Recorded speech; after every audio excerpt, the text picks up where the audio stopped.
सत्य सनातन धर्म की जय। जय जय सदाराम। हरे कृष्णा। आज की तारीख 5 अगस्त 2023। भगवद गीता अध्याय 2 श्लोक संख्या 16। ना सतो विद्यते भावो ना भावो विद्यते सतः उभयोरपि दृष्टोतन त्वन्योस्त्वतत्वदर्शिभिः।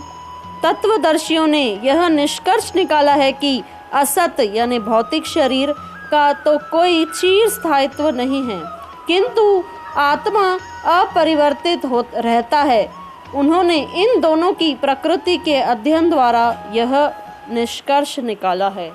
अब भगवान यहाँ अर्जुन से कह रहे हैं कि जो तत्वदर्शी है, जिन्होंने भगवान की इस प्रकृति को तत्व से समझा है, शास्त्रों को तत्व से समझा है, उन्होंने यह निष्कर्ष निकाला है, कंक्लूजन निकाला है क्या, कि ये जो शरीर है इसका कोई चिर स्थायित्व नहीं है, यानी ये टेम्पररी है। और आत्मा जो है, क्योंकि वो परमात्मा का अंश है, तो वह परमानेंट है।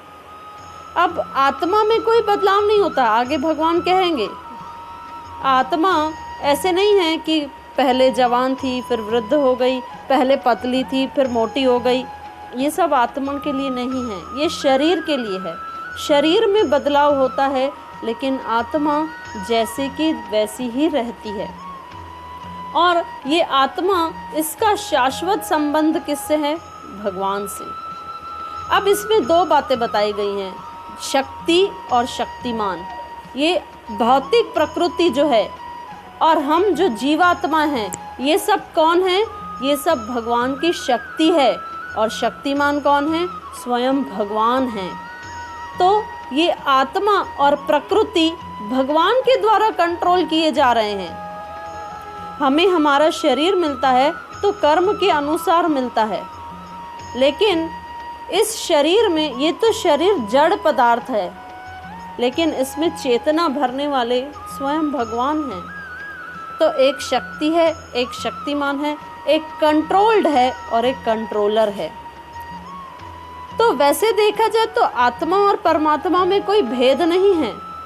जैसे प्राइम मिनिस्टर और प्राइम मिनिस्टर के द्वारा दिया गया आदेश, इन दोनों में कोई भेद नहीं है। प्राइम मिनिस्टर के द्वारा दिया गया आदेश वही काम करेगा, लेकिन फिर भी भेद है। कैसे? प्राइम मिनिस्टर का जो आदेश है, वो आदेश प्राइम मिनिस्टर को नहीं बदल सकता, लेकिन प्राइम मिनिस्टर आदेश को बदल सकते हैं। तो इसी उदाहरण से हम सब जो शक्तियां हैं भगवान की, हम तटस्थ शक्ति हैं। जीवात्मा भगवान की तटस्थ शक्ति है, और लक्ष्मी, राधा रानी, ये भगवान की अंतरंगा शक्ति है, और ये प्रकृति बहिरंगा शक्ति है। भगवान कह रहे हैं भगवद गीता में आगे। तो ये सब जो शक्तिमान हैं, शक्तियां हैं, इनके कंट्रोलर कौन है? कृष्ण। जो हम जीवात्मा हैं, ये जो प्रकृति है, ये भगवान शक्तिमान इसे कंट्रोल कर रहे हैं।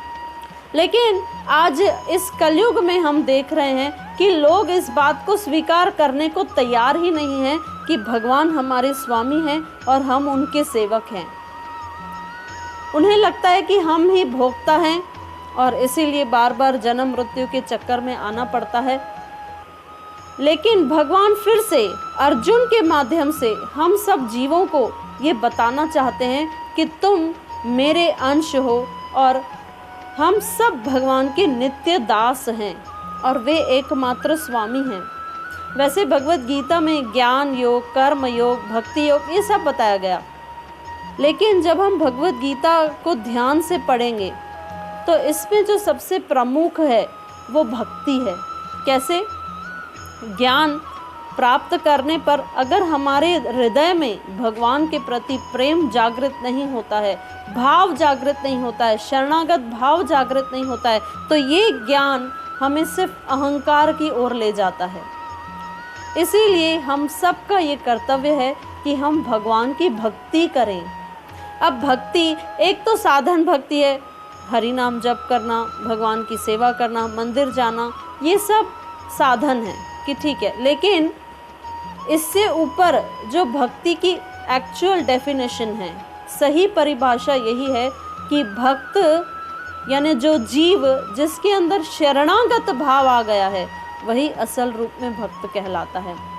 हम जप कर रहे हैं, हम भगवान की सेवा कर रहे हैं, लेकिन हमारे अंदर वो शरणागत भाव अगर जब तक नहीं आता तब तक भक्ति जागृत नहीं हुई है।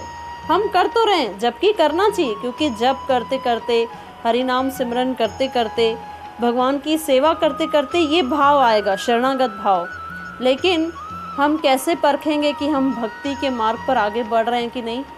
जब हम ये जान लेंगे, जब हम ये देखेंगे कि किसी भी परिस्थिति में हम भगवान के प्रति शरणागत हैं, तब हमारे हृदय में भक्ति जागृत होगी।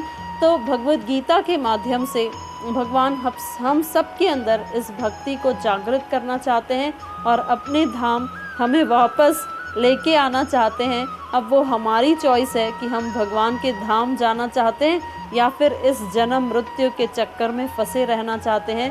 हरे कृष्णा, जय जय सदाराम।